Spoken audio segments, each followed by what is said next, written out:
This lecture is being brought to you in part by the generous gifts of these sponsors.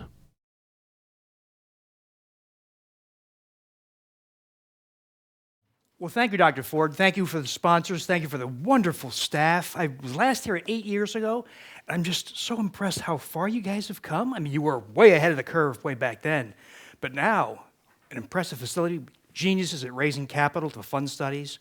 I try to do the same on a scale far lower than Ken Ford has, but we're trying. I've switched my attention to the area of the microbiome. I'm a cardiologist, so I don't play with poo and those kinds of things, but there is an absolute revolution going on. I think you may have kind of sensed this going on in the world of the microbiome. One of my concerns, though, is I'm always interested in giving people ideas that are actionable, things you can do, not just take this probiotic, get some fiber, and there's so much more you can do. And so I spent the last several years working on this project, and the science has gotten a lot better to support these kinds of strategies. So if you recognize this planet, you know that we've had an impact on the environment. We've managed to acidify the world's oceans. We've managed to dissolve much of the coral reefs. You guys know this better than I do. We get violent hurricanes, deluges of rain. We get wildfires. We have changed the world's atmosphere environment. If we can do that on this planet, can we do something parallel in our internal ecosystem? I'm going to make the argument, yes, we have. Though you may not have to run for higher ground, we have had major changes on the composition of the human microbiome. But it's not hurricanes, of course, it's not tornadoes, it's not wildfires. It's the decrease in diversity, the number of microbes that live in your GI tract. The diversity, the number of different species that live in your GI tract has been decimated, has been reduced dramatically. So we've knocked out microbes. We've reduced microbes in the human GI tract.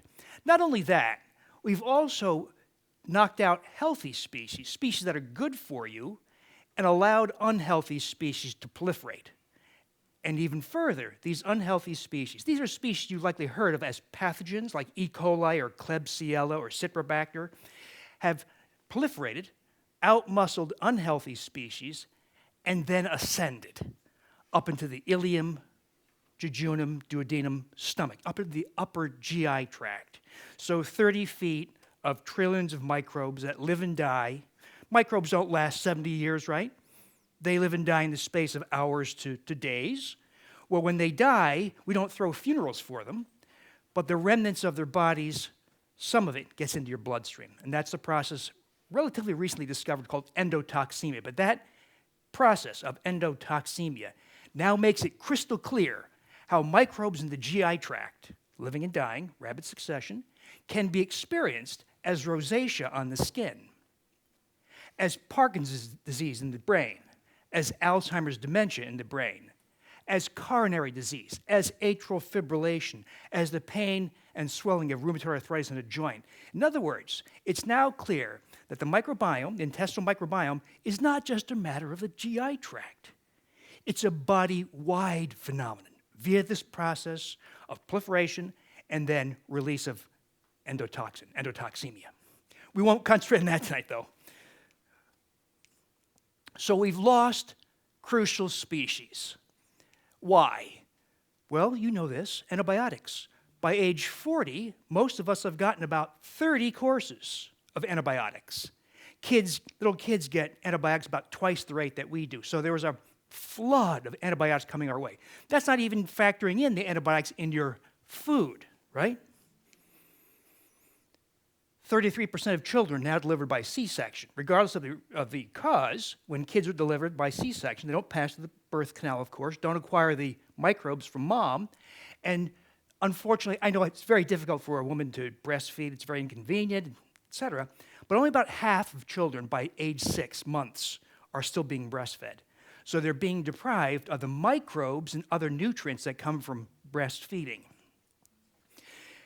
We have factors in food that disrupt the microbiome. Emulsifying agents like polysorbate 80 or carboxymethylcellulose or carrageenan that dissolve the mucus barrier. You know, we're all protected from our microbes and food by a less than 1 millimeter thick mucus barrier. Well, all those foods in peanut butter and salad dressing dissolve the mucus barrier transiently, but that allows inflammation. It changes the composition of microbes in the GI tract. Synthetic sweeteners in your diet cola or in your other foods like aspartame, acesulfame, neosulfame, saccharin, sucralose. All these sweeteners change the microbiome. It takes, even if you're slender and active, you acquire the microbiome of an obese type 2 diabetic. So massive changes in the composition of your microbiome that pushes you towards weight gain and type 2 diabetes. Drugs, stomach acid blocking drugs, statin drugs, non-steroidal anti-inflammatory drugs like ibuprofen, naproxen, diclofenac, antidepressants. The list is relatively short because if you're a drug company and you want to get a drug approved, there's no requirement that you map out the microbiome changes you cause with your drug. That may come in future, but right now we have limited information, but we do know those drugs have dramatic changes in the composition of your microbiome. Chlorinated drinking water. You can't go to the river, right? You can't go to the bay and drink that water. It's got funny stuff. It's got sewage. It's got herbicide, pesticide runoff. It's got amoeba, all kinds of bad things for us because of industrialization, commercialization, dense population. So we have to filter our water, and then many municipalities chlorinate the water. Well, that disrupts your mucus barrier and thereby introduces changes in the composition of the bacteria in your GI tract. Heavy metals, cadmium in shellfish, mercury in seafood, those have microbiome implications. Herbicides and pesticides in your lettuce and green peppers and your bananas. Glyphosate, you guys know that glyphosate is the active ingredient in the herbicide Roundup, so it's an herbicide. But when Monsanto filed its patents for glyphosate as an herbicide, they also filed patents for glyphosate as an antibiotic. But it never came to market because glyphosate is an antibiotic of the worst kind because it's effective against healthy bacterial species that we need, like Lactobacillus, but ineffective against pathogenic species like E. coli or Pseudomonas. So glyphosate essentially selects for unhealthy microbes. It selects for having an overgrowth, say, of Klebsiella or E. coli. And of course, glyphosate is ubiquitous. If we tested all of us, sadly, urine or blood or other body fluid, we would find all of us have glyphosate at substantial quantities in our blood, even if you buy organic food, because you breathe air, walk on the ground, and drink the water. So we all have glyphosate, and it's a major disruptor of the microbiome. And then recent evidence shows us that your microbiome is to some degree the product of your grandmother's or grandfather's microbiome, and in turn of your mother and father's microbiome. And then you, in turn, seed your child's microbiome. And with each step of the way, if there's been disruption, and there likely has, of the microbiome composition, you pass it on and you stack the deterioration of the composition of the microbiome. So you can see what's going on here. In this world of factors that disrupt the microbiome, it's all adding up and getting worse. I've got good news too, so hang on. So among the things we lose are what are called keystone species or foundational species. So bear with me on this one. So think of plankton in the ocean. Plankton are small animals and plants. Some are microscopic, some you can see with the eye, but they fill the oceans, or they're supposed to fill the oceans. And filter-feeding creatures like jellyfish and whales. If you watch Discovery Channel, you guys all know this, right? So filter-feeding larger fish feed on the small plankton. Well, what happens when plankton start to decrease in number, start to disappear? Well, the bigger species also start to suffer and disappear.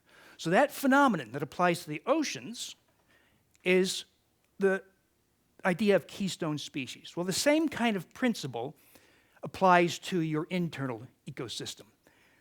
There are keystone species in your GI tract too. I want to focus today on how to restore two essential keystones. There's probably a whole bunch of lost keystone species, probably hundreds.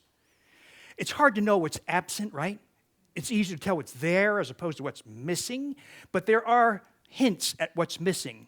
And so we'll talk about two essential keystone bacteria missing that, when restored, have outsized effects on your health, well-being, aging, other factors. So why bother? Why bother with all this business, worrying about microbes in your GI tract? Well, you can achieve such things as shrinking your waist, losing weight. The ladies love this. Smoother, moister skin, increased dermal thickness, reduced inflammation, whatever form it takes, whether it's type 2 diabetes, weight gain, rheumatoid arthritis, lupus, whatever. Diseases that all share inflammatory pathways. We'll talk about how babies can sleep better, have fewer bowel movements, and be healthier later on as bigger kids. Reduce joint pain. You can recover faster from strenuous exercise or work by certain microbes. Not these two microbes, but I'm just kind of give you an overview of the kinds of things you can achieve by purposefully rebuilding your microbiome. I have this. I'm a chronic insomniac. Can't sleep. Hate to go to bed, toss and turn, sleep a couple hours, wake up, watch TV, read a book, go back to sleep, wake up, feel like crap next day. That was for many years, taking things to make me sleep. I now sleep 9 hours a night, straight through, vivid, colorful dreams with no drugs, nothing like that, but addressing some microbes.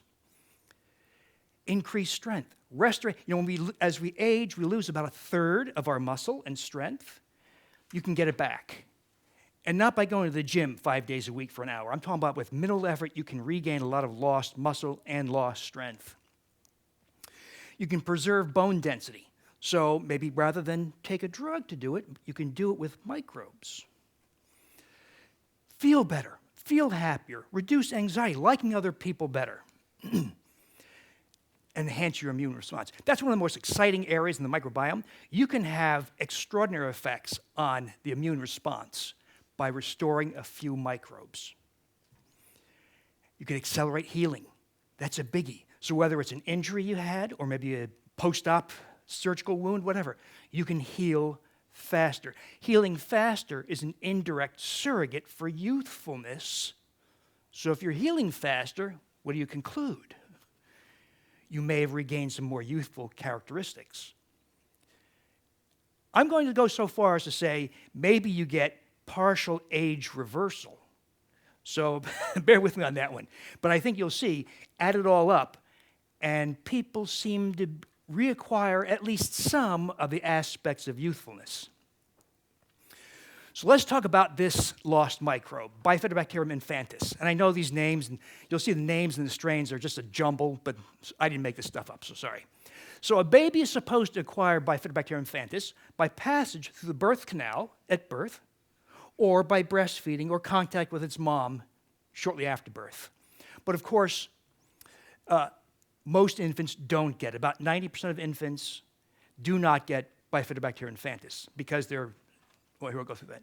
Because they're delivered by C-section or because mom didn't have it in the first place.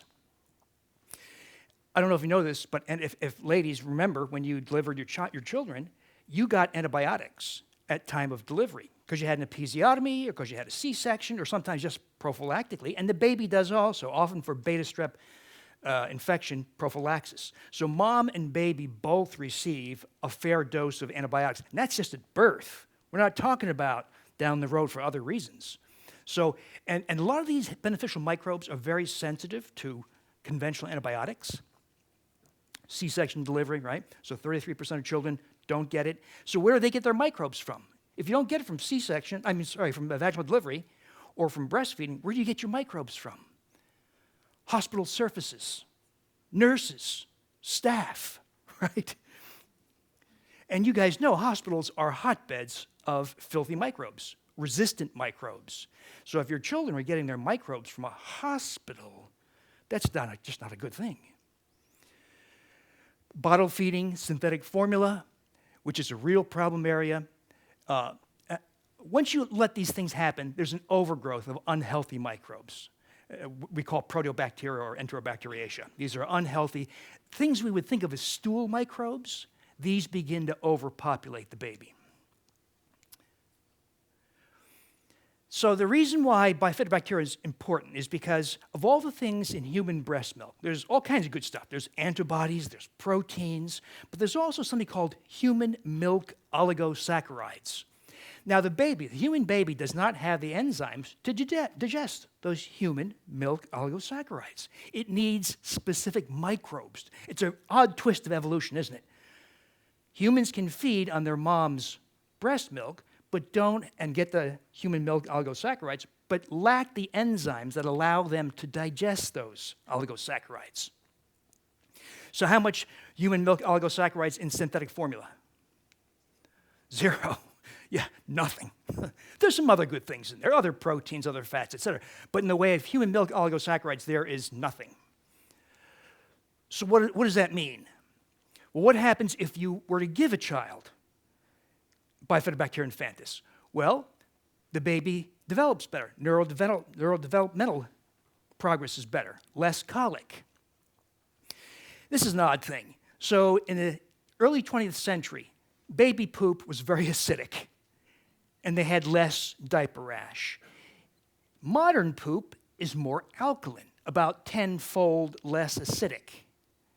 Well, that tells us the baby's metabolizing fewer oligosaccharides to fatty acids. So modern baby poop is much less acidic. Well, it's restored. If you allow a baby to get Bifidobacterium infantis and acidify and digest human milk oligosaccharides, acidic poop becomes more acidic. Parents love this one. The baby is more likely to sleep through the night and not wake you up at 2 in the morning and 4 in the morning and 6 in the morning. And their naps are longer. They have 50% fewer bowel movements, an average of 4 down to 2. Well, think about that, Mom and Dad. Fewer diaper changes in the course of a day, right? Big deal. They have a dramatic reduction in those intestinal pathogens, stool organisms, hospital organisms. Huge drop, 93%. And those are, by the way, the same species of SIBO, of small intestinal bacterial overgrowth, where bacteria have proliferated, ascended, then dominated the 30 feet of GI tract. So this Bifidobacteria implantation pushes that phenomenon back. And then there's less risk for a terrible condition called necrotizing enterocolitis, more common in newborns, where part of their bowel dies. These are preemies, they're tiny babies, right? And they have to have part of their bowel removed. You can imagine how traumatic that is. Very high mortality.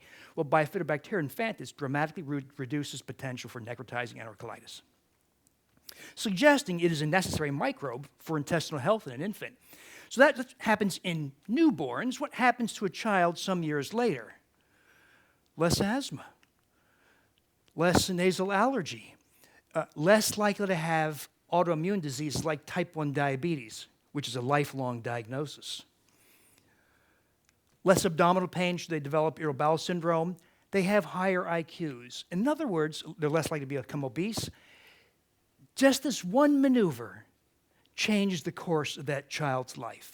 That one maneuver at delivery, or around time of delivery, changed the course of this child's life. One microbe.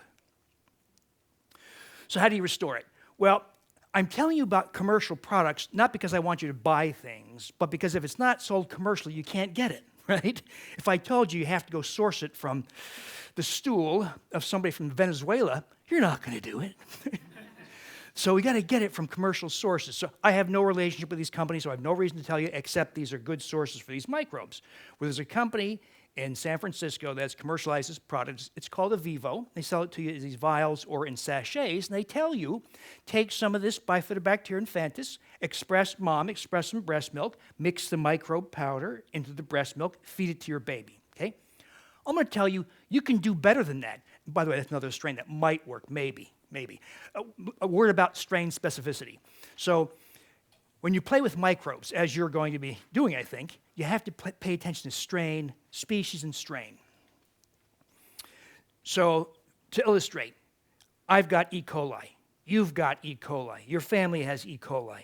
But what if you ate lettuce contaminated with cow manure that had E. coli? Well, you could die of kidney failure, sepsis, right? Same species, E. coli, different strain. So you see the importance? So strain can sometimes make the difference between life and death. In this case, not life and death, but maybe having an effective strain and not having an effective strain. So unfortunately, it complicates things, but you got to pay attention to strain. When you buy a commercial probiotic, the strain is often not even specified. You have no idea what the heck is in that commercial probiotic. So you have to pay. It's complicated, a lot of numbers to look at, but you got to pay attention to strain if you want better effects. In this case, we want the EVC001 strain, maybe the 35624 strain. Okay? But if all you remember is the Avivo brand, that's where you get it from. But I'm going to suggest to you go further than this. How is the baby supposed to get Bifidobacterium infantis? By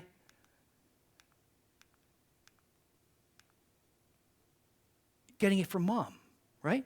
So what if we did, instead of just having it given to the baby, you make yogurt with it. You're going to make, if you want to, Bifidobacterium infantis yogurt. Now, we use extended fermentation. When you buy commercial yogurt, it's been fermented 4 hours. So when you look at microbes, microbes don't have mommy and daddy microbes, right? They just double. 1 bacteria becomes 2, 2 becomes 4. Well, if this species doubles every, let's say, 3 hours, which is common for microbes, and you ferment, so the yogurt you buy in the store, ferment for 4 hours, how many bacteria you have? Almost nothing, right? Because it doubled only once. So we ferment, or what I do, is we ferment for 36 hours, 12 doublings. And remember the story, the kid's riddle? Which would you rather have? $1 million or a penny that doubles every day for 30 days? So everybody's, $1 million, right? Not recognizing that the penny that doubles every day becomes over $5.5 million. And if you look at the graph of how that occurs, you'll see that the increase in money begins at around day 26 or 27. If you substitute 3-hour increments for those days, you'll see that the increase in bacterial numbers occurs at hour 30 to 36. And so we ferment for really long times so that we get bigger numbers of bacteria, bigger effects. Mom consumes the yogurt, let's say at the start of pregnancy or sometime during pregnancy. She repopulates her birth canal and her breast. Now, that's a really interesting thing. Think about that. If you take a probiotic or bacteria orally and goes in the gastrointestinal tract, how in the world does it get to the vagina? There's no connection. There's no direct. How does it get to the breast milk? There's no connection, right? Your duodenum is not connected to the breast. But this is a new phenomenon been described in multiple sites. That is, you take something orally, it can populate other parts of the body. That's true for healthy microbes. It's also true for unhealthy microbes. It's a two-way street. In other words, it's becoming clear that unhealthy microbes in the GI tract can also populate other places too by escaping and getting out. That's kind of new information. But in this case, we're using it to our benefit. So mom consumes Bifidobacterium infantis yogurt. She populates the birth canal. She populates the breast milk. Baby is born. She gives the baby Bifidobacterium infantis. That's likely to be better than giving the baby directly because when mom restores the microbe to her baby, it's in the context of a broader microbiome that mom is providing. And mom can still provide the product through breast milk. She can continue to do that. But this is a way for mom to provide it to her baby and get some of the benefits herself. And this is the kind of thing that happens. On the left, a child who did not get Bifidobacterium infantis, look at the purple. Look at the populations of Bifidobacterium infantis in a child who had it replenished. It becomes dominant. Now, over time, this evolves, and you don't have this kind of a microbiome. It's reduced in time. But at birth and the first few months of life, this is a good thing, having Bifidobacterium infantis dominate so that it can have all those wonderful metabolic benefits. Now, mom benefits also, though. So this microbe is also beneficial to adults. So there's a reduction in IBS, irritable bowel syndrome symptoms. IBS is probably, in most people, not always, but synonymous with SIBO, small intestinal bacterial overgrowth. So that says something about the effects of Bifidobacterium infantis on SIBO species. Reduced symptoms of ulcerative colitis, which gastroenterologists will tell you is a tough diagnosis to deal with. Reduce fatty liver. There's a lot more you can do for fatty liver, a lot more, but this is one little piece that you can take that reduces fatty liver that could have led to cirrhosis and all kinds of bad things with your liver. And maybe reduces anxiety and depression, but that's been ascribed to a different strain, M63. The point being, and my microbiologist friend Raul Cano is a champion at this, recognizing that bacteria don't occur in isolation. They occur in what are called guilds or consortia. They collaborate with one another. They talk to one another. So it's likely that Bifidobacterium infantis, for us, not as babies, but for us as adults, is a member of a very important collaborative guild or consortium that has not been mapped out yet, but it's starting to be mapped out in these kind of test tube in vitro type preparations where microbes collaborate. And when you put them together, it's 2 + 2 = 11. You get these massive synergistic effects in producing metabolites and having beneficial effects. So the point here is, most babies in today's world with antibiotics, all the other disruptions, often don't have this microbe, but you can restore it. It ain't that tough. Let's talk about a second lost species, Lactobacillus reuteri. So for the very same reasons, we've had exposure to antibiotics, glyphosate, herbicides, pesticides, synthetic sweeteners, emulsifying agents in your peanut butter, etc. And one of the other microbes we lost is Lactobacillus reuteri. So we'll talk about how reuteri is a crucial microbe in this so-called gut-brain axis, and one of its outstanding effects is a restoration of your capacity to produce the hormone oxytocin, the hormone of love and empathy. We'll talk about how it's a psychobiotic, having major effects on your emotions, your mood, your sleep. How it colonized the upper GI tract, which is kind of unusual for microbes. But it doesn't live in the colon only, it also colonized the upper GI tract. And it's a producer of something called bacteriocins, natural antibiotics, natural peptide antibiotics, effective against the species of SIBO and other pathogenic species. But we're losing it. So for all those reasons we listed, many modern people are losing reuteri. So best estimate, best survey shows about 4% of us, less than 1 in 20, retains Lactobacillus reuteri.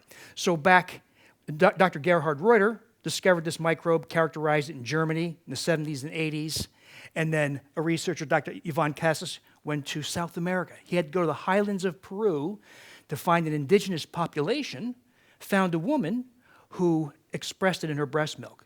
He brought it back to Europe and cultivated it. So he had to look for it because so many modern people have lost this microbe. Well, the funny thing about reuteri is if you went to indigenous people, like the Yanomami in the Brazilian rainforest, or the Matsas in the highlands of Peru, or the Malawi on eastern Africa, or the Hadza in Tanzania, or the Maasai in Kenya, primitive population, indigenous populations who don't take antibiotics, right? They don't take statin drugs. They don't take non-steroidal anti-inflammatory drugs. They're not exposed to glyphosate, at least not in substantial quantities. In other words, not exposed to the microbiome disruptions that we are. They all have it. They all have Lactobacillus reuteri. If you were to characterize the microbiome of your neighborhood raccoon, or hamster, or a chipmunk, or squirrel, other mammals have reuteri, but you don't, or most of you don't. So what happened? What happened that now only 1 in 20 people retains reuteri? Well, let's talk about what happens when you restore it. What happens when you restore at least the 96% or so of people who lack reuteri? Well, a lot of these effects have been backtracked to the hormone oxytocin. So I'm sure a lot of you have heard about oxytocin as being the hormone of love and empathy, right? Here is an animal study. This is one of the animal studies that got me kind of really paying attention to this. These are animals given reuteri and the boost in oxytocin. On the left, little black bar, animals not given reuteri. On the right, animals given reuteri. And you can see there's over a 300% increase in oxytocin.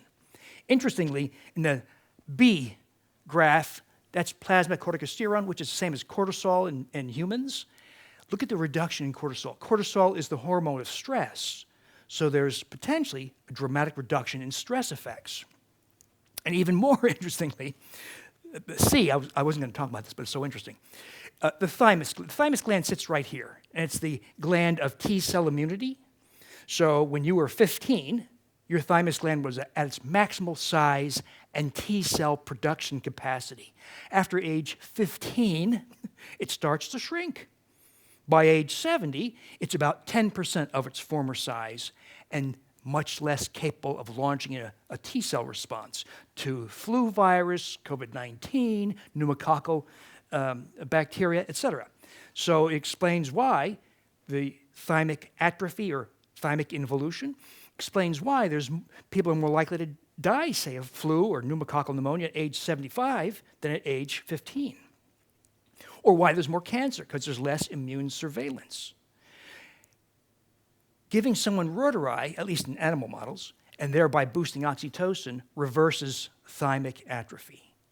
So it's one of the studies on our docket to get done over the years to see if that holds true in humans, but I think it does. So how does it work?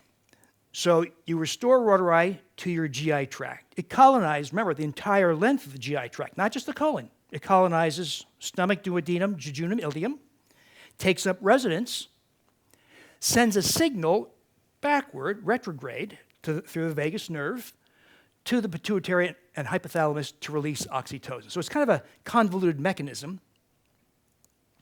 But here's an example of accelerated healing. Now, this is a mouse. You inflict a wound. These are all 5 days later after the wound. If they don't get reuteri, they still have a wide open wound. If they get reuteri, the wound is healed in 5 days. So healing is accelerated. Now skin healing is skin healing, but skin healing can also be viewed as an indirect gauge of youthful response. So if you restore the youthful capacity to heal, you may have restored some aspects of you. Who heals faster, a 5-year-old or a 70-year-old? A 5-year-old, right? And part of the reason is oxytocin. So you can turn that. Now, this was done in humans also. It wasn't quite as vigorous. So in mice, healing time is cut by 50%. Healing time is cut by 50%. In humans, it's more like 35%. But that's 35% abbreviation of healing time, which is still quite substantial. This is the deposition of collagen in the dermis. You know, dermis is right beneath the epidermis. Dermis is, ladies go berserk for dermal collagen, right? They'll take collagen hydrolysates and hyaluronic acid. Also, they can have thicker dermal collagen. Look at the graph. Black control, white reuteri. The difference in collagen deposition within days of getting reuteri. There's an explosion of collagen in the dermis. Now, I'd like to know, one of our studies is what happens when you combine reuteri, the oxytocin-boosting effect of reuteri, with collagen hydrolysates, and maybe some other interesting things like hyaluronic acid. I think there's going to be a synergistic effect. So the ladies go berserk for this because they can have smoother skin. Now, I'm sorry for the gross picture, but it's such a great illustration of a specific point, and that is a very simple study. MIT, 2 groups of mice, both given a diet that was meant to mimic a fast food diet. White flour, sugar, hydrogenated fried oils, right? So group on the left, given this bad diet, got fat, got old, lost hair, stopped playing with each other, stopped mating, got fat and old and died. Right?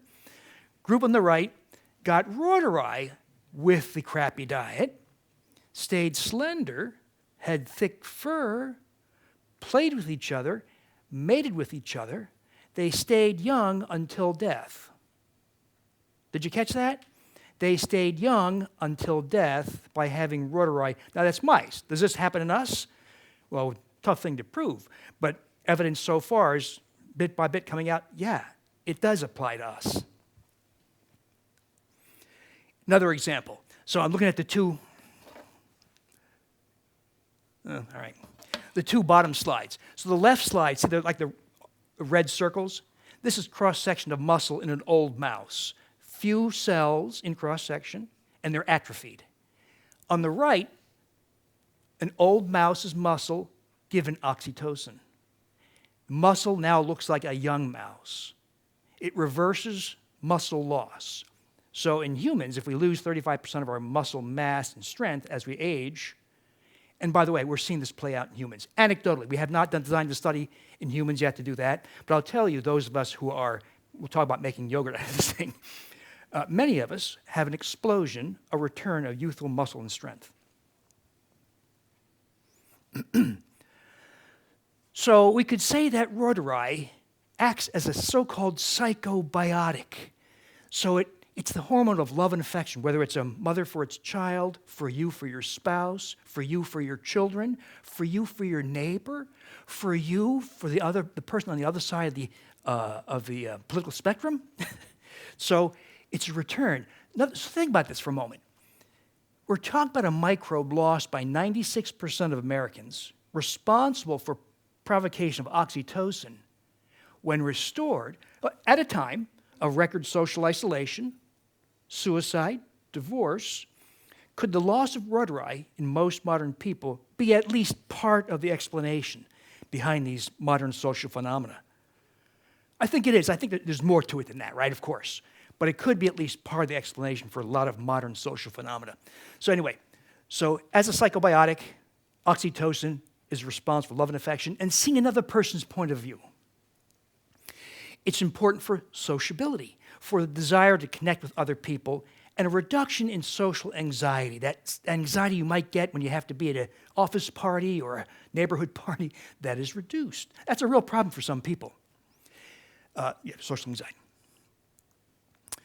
So oxytocin restoration, as a psychobiotic, impacts sleep. I can tell a lot of us anecdotally who make this yogurt, and this I don't know if we'll verify or validate with studies, but it is interesting. We could. People are having deeper sleep, extended REM, the deep phase of restorative sleep, and vivid dreams. People will say, I don't think I remember my dreams, but now I do. I was flying through the air. I showed up in English class in my underwear, and I showed up at a play and forgot my lines. All those kinds of kid dreams come back. Appetite is suppressed. That is well documented, by the way. Appetite is suppressed specifically for snacks and junk, so-called hedonic eating. So you'll find you can walk by that platter full of donuts at the office. You couldn't care less. It doesn't interest you at all. So those of you who attended the Wheat Belly talks know that removal of gliadin-derived opioid peptides gives you huge control over your appetite because the gliadin-derived opioid peptides act as appetite stimulants. They drive appetite. Combine that with the oxytocin-boosting effect of reuteri restoration, you have magnificent, complete control over appetite. Food still tastes great, but you are in control of appetite. You are not tempted by the French fries at the barbecue party or anything like that. Libido goes up. Isn't that interesting? And you have a restoration of empathy. So it's really kind of a global impact on your emotions by restoring this one microbe. So in summary, the effects of restoring reuteri. It restores feelings of empathy and well-being, restores dermal collagen, and reduces wrinkle depth. Restores youthful muscle and strength. This is good human data, preserves bone density in ladies. Deeper sleep, reduces appetite. Now, there's some speculative changes because they've not yet been corroborated in humans. We have this on our list of studies to follow through on. Increased testosterone in males. And by the way, in the experimental model, it's a huge effect. It's not a small effect, it's a huge effect. It's a 300% increase. Increased growth hormone. That is a big effect, potentially also. Effects tend to be bigger in experimental models than in humans, so we'll explore that too. If we can reverse, or at least somewhat reverse thymic involution, that is a huge change in human health, because it means potentially you have much less potential for infections, viral infections, maybe even cancers. So let's talk about how L. reuteri also colonizes the upper GI tract. Whoops. So we talked just in passing about this idea of small intestinal bacterial overgrowth, that it colonizes the upper GI tract. Well, if we have this modern phenomenon of small intestinal bacterial overgrowth, where trillions of microbes have proliferated, inhabit the upper GI tract, and then release their toxins into the bloodstream, endotoxemia, well, is the loss of reuteri and its capacity to colonize the upper GI tract part of the reason why we have an epidemic of SIBO?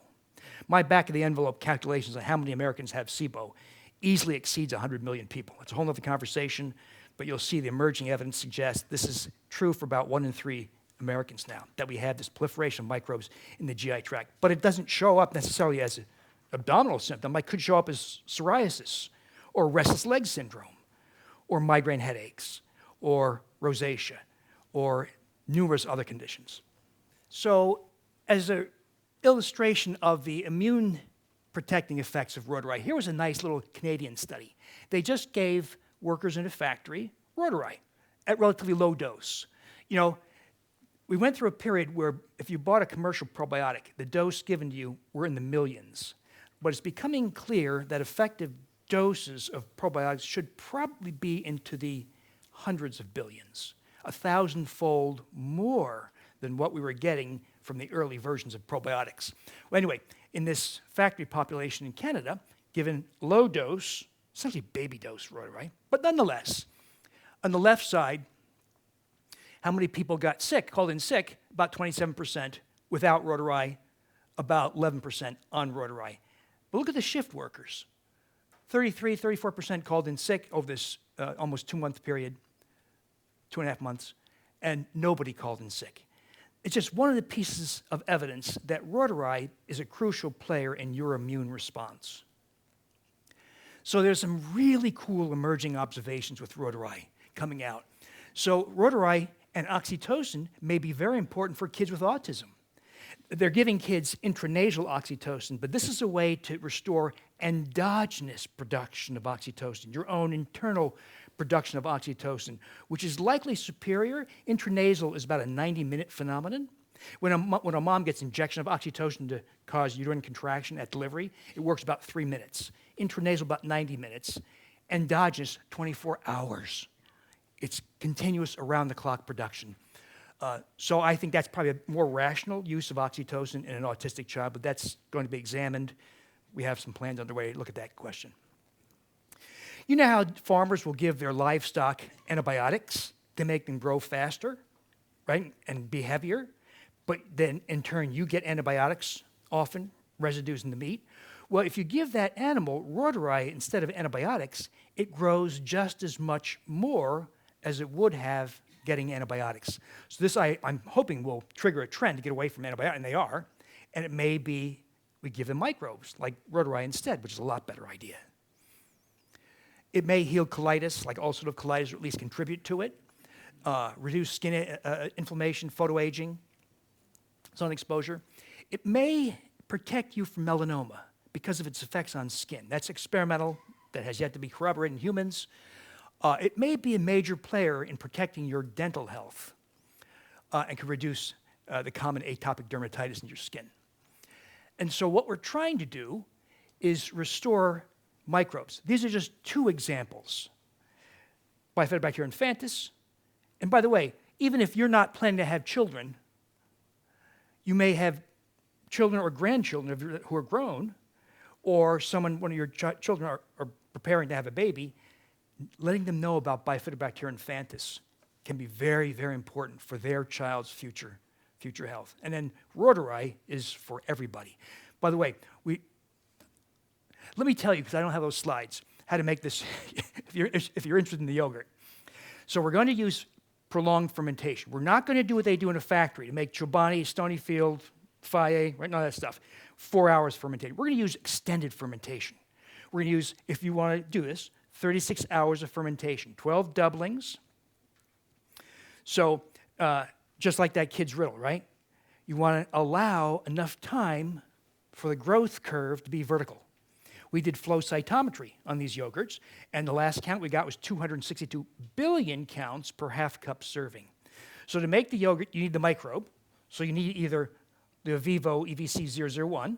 You can buy that. I think it's a little costly. I think it's like $79, something like that. But when you make yogurt, you only need to buy the microbe once, because you can make the yogurt once from the microbe that you buy, then you make subsequent batches from a prior batch. So you don't have to buy it again. If you do the reuteri, the strains we've been using are from a company called BioGaia, B-I-O-G-A-I-A. And the product is called Gastrus, G-A-S-T-R-U-S. And forgive me, I don't have the slides to show you. It's not another flash drive. And you get those online. They're widely available. The gastrus is like $24. And then we make yogurt. So we have to crush those tablets if it's the gastrus. We have to empty one capsule if it, or a sachet if it's the Vivo. Put it in a bowl. We add a prebiotic fiber. It's like adding cow manure to your garden. And then add a little bit of, I use organic half and half because I think we all need high fat. A couple tablespoons, make a slurry, okay? And then you need a device to keep it heated for reuteri to 100 degrees Fahrenheit, for infantis 106 degrees Fahrenheit, for about 36 hours. So the best thing to do is get a yogurt maker that has adjustable temperature settings, or a sous vide device, a slow cooker, meat cooker, either basin or stick. Those are really good. They're among the best. That has adjustable temperature and time controls. Some of the Instant Pots can do this too, but some of the Instant Pots run too hot. Some of the preset yogurt makers also run too hot. So if you have a device like that, what you want to do is run it with a thermometer in it and some water and see what the temperature is. Because reuteri will die at about 109 degrees Fahrenheit. And and infantis probably a little higher than that. So you don't want to kill your microbes. They're very heat sensitive. And then let it sit. Cover it lightly, saran wrap or something light. Keep it going for 36 hours. First batch often separates into curds and whey, solids and liquids. It's the subsequent batches that are thick, smooth, uniform, and tasty. Eat them with blueberries and a squirt of stevia, and you get these extraordinary effects. Does that make sense, how to make it? If you didn't follow all that, I have it written down in my Wheat Belly blog. If you Google or put in your search engine reuteri, reuteri is R-E-U-T-E-R-I after Gerhard Reuter, the German discoverer. So put in reuteri and Wheat Belly, and you'll see there's a post called Making L. reuteri Yogurt, a Step-by-Step Guide. And it shows you step by step. Don't make it harder than it is. It's actually very, very easy. But don't listen to people say, that's not how you make yogurt. That's right, this is not yogurt. I call it yogurt because it looks like yogurt, smells like it, tastes like yogurt, but it's not yogurt. If we called the FDA, they would say, oh no, you can't call that yogurt because we say by our regulations, it has to be fermented with Lactobacillus bulgaricus and Streptococcus thermophilus. You can add other microbes, and of course they just ferment for 4 hours. We're using different microbes. We're fermenting for a prolonged period of time. We're tossing in prebiotic fibers, and that's how we get those super duper high bacterial counts. Now, a word of caution, we don't know. So one of the effects of reuteri, of course, is provocation of oxytocin. So if you're pregnant and you say, I want to deliver my baby Wednesday, August 23rd at 8 a.m. So you come into the hospital, I put an IV, and they give you an injection of oxytocin. It provokes uterine contraction, you deliver your baby, right? Well, will that happen if you're not pregnant or just having menstrual cycles? No, because the reason why oxytocin works at time of delivery, term pregnancy, is because the uterus has 200-fold more oxytocin receptors. But I had a concern early on, a couple of years back. What happens to a woman who's having active menstrual cycles, who's having uterine cramps, etc.? Will this intensify them? I don't think it does, but it's not been formally tested. Anecdotally, most ladies have told me, I did it anyway. I have almost no cramps, almost no emotional swings. I don't know if it's going to hold true. That's not my field, so we're not going to examine that clinically. But point is this. We also know that everybody needs reuteri, right? If the Yanomamo have it, and the Matsas have it, and the Malawi have it, and the gopher in your backyard have it, you can have it too. But young ladies who are still having active menstrual cycles probably should not do the full yogurt. I would do a mixed culture yogurt, meaning culture with other microbes. You could do reuteri infantis. You could buy a little bit of live culture yogurt. You ever see the Wee brand of yogurt? OUI, little glass, like $1. It's got Lactobacillus bulgaricus, Streptococcus thermophilus, the two common yogurt organisms. You could combine some of the reuteri, either tablets or a couple tablespoons of a prior batch, and a tablespoon or two of the Wee yogurt or other live culture yogurt, and culture that, typically at 106 degrees Fahrenheit for 36 hours. And you have, by the way, it's delicious yogurt when you do it that way. It'll be better than anything you've had before. That way you get the reuteri, but you don't get the super duper high numbers that we get with the single monoculture reuteri. Does that make sense? Okay. All right. Well, thank you for listening.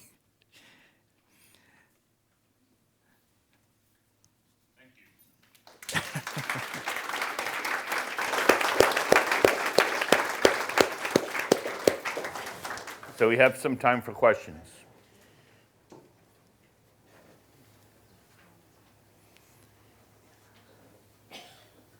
I think you need the, oh, yeah. Let me just speak into it. I've never used this. Do you find that, how long do you recommend being on these probiotics, essentially? Do you find that they create like monocultures at all? 70 years. Okay. So you raise a fundamental hole in our knowledge. If mom gives you a microbe, you're likely to have it for months to years or a lifetime.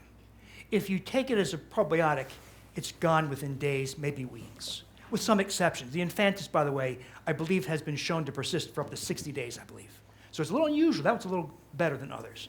But no one knows why, if I give you a microbe that I think is suitable for humans, it only takes up residence for a short time.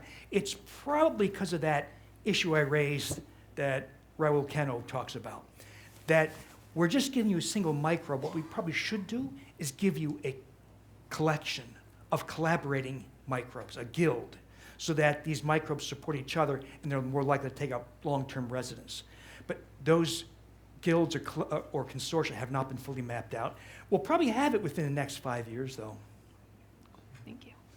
Well, I should mention, this is kind of off topic, I wanted to focus on this power of restoring these 2 lost microbes. Just because if you get your arms around that, you already give an extraordinarily powerful tool for regaining multiple aspects of health and youthfulness. But there's more to this, right? Recent evidence out of Stanford, one of the most important things you can do for restoration of microbiome health is fermented foods. 1927, when Frigidaire delivered refrigerators to homeowners. Before then, refrigerators were something you had only in factories and large facilities because they were so expensive.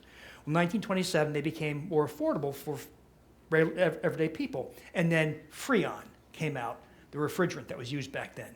And refrigeration became a very common thing. And grandma, great-grandma started to give up on fermented foods. And so we went from daily consumption of sauerkrauts, fermented vegetables, kefirs, all those kinds of things, to nothing. And it's looking as if that was a big, big mistake. So adding back kefirs, kombuchas, sauerkrauts, kimchi is my favorite. Kimchi is a big deal. Kimchi has multiple powerful components. It's got several very important species like Leuconostoc mesenteritis, don't remember this, Pediococcus pentasaceus, Lactobacillus brevis, really powerful microbes that do all kinds of really good stuff, like reduce colon cancer risk, reduce blood pressure, reduce insulin resistance, really reduce the endotoxemia. So fermented foods. South Korea has the lowest incidence of heart disease in the world. And it's not proof that kimchi does this, right? But it's interesting. And by the way, you also ought to know about a new device. It's called AIRE, A-I-R-E. So it's a little device. You blow into it. It registers on your smartphone, your smart device, and it tells you how much the current device, hydrogen gas, you're giving off. And the newer device that's supposed to come out in about 2 weeks, hydrogen gas, hydrogen sulfide gas, and methane. All that means is you can assess both the composition and the location of bacteria in your GI tract. So I tell people, a lot of you don't remember what happened when we first got access to fingerstick glucose checks for diabetics. Before we had fingerstick glucose in the 80s, you had urine dipsticks, which were terrible. So management of diabetes was a crude, imprecise thing. It meant complications as young people. Fingerstick blood glucose was a game changer for diabetes management. Well, the AIRE device is a game changer for intestinal health. It tells you where, and to some degree, what microbes are high up in the GI tract. SIBO. Okay? So if that interests you also, so I didn't mention my new book is called Super Gut, should come out in February, but you can also find there's over 2,000 articles in my Wheat Belly blog that has had 33 million people on it, 10 million visitors, so a lot of stuff on there too. How to use the AIRE device, what does it mean, how to eradicate SIBO, and just entice you. So if you have SIBO and you have, it might be labeled rheumatoid arthritis, might be labeled Parkinson's disease, might be labeled type 2 diabetes or obesity or hypertension or atrial fibrillation or coronary disease or migraine headache or any number of other conditions. And you identify, you do the air device, or maybe you go to a lab and do formal H2 testing and other breath tests, and you have SIBO. You have microbes all the way up your GI tract. What do? Well, doc says take rifaximin, an antibiotic, which has efficacy about 40 to 60%. You could take herbal antibiotics, which I was very skeptical over because they're kind of haphazardly concocted until the Hopkins people published evidence comparing rifaximin to 2 herbal antibiotic regimens, and the herbal antibiotic regimens outperformed rifaximin, and the rifaximin non-responders responded to the herbal antibiotics. But it gets even better. So if you take a commercial probiotic for SIBO, because you got diarrhea and bloating, right? Oh, you take a commercial probiotic, will it get rid of your SIBO? Probably not. It might reduce bloating or gas a little bit, but you're still left with the disrupted microbiome of SIBO. Why would that be? Well, think of how commercial probiotics are crafted. They just haphazardly throw together a bunch of microbes they think might be beneficial because there's some evidence for this being beneficial, evidence for that one, and throw it together. I know a lot of probiotic manufacturers, so I can tell you that for a fact that's how they make them. But what if we did something different? Ask this question. What if we choose microbes that colonize the upper GI tract, where SIBO occurs, and produce bacteria cells effective against a species of SIBO? Like, for instance, there's a microbe we didn't talk about today called Lactobacillus gastrei BNR17. That is a bacteriocin powerhouse. It produces 7 known bacteriocins. So we crafted a yogurt with 3 microbes, Lactobacillus gastrei BNR17, the 2 reuteri strains from the gastrus tablets, and one called Bacillus coagulans, something called GBI 36086. We made yogurt from those things, and this is preliminary, 13 out of 15 people normalized their SIBO H2 gas in their breath. I think we got rid of SIBO in the majority of people with a yogurt. Now, we'll formally look at that down the road, but so far, preliminarily, I think we're having a positive effect on SIBO, this extraordinary epidemic of SIBO with yogurt. And so if this interests you, SuperGut, follow my conversations. There'll be a website that accompanies SuperGut. You can track some of the new developments, some of the clinical trial evidence, and that kind of stuff. Thank you.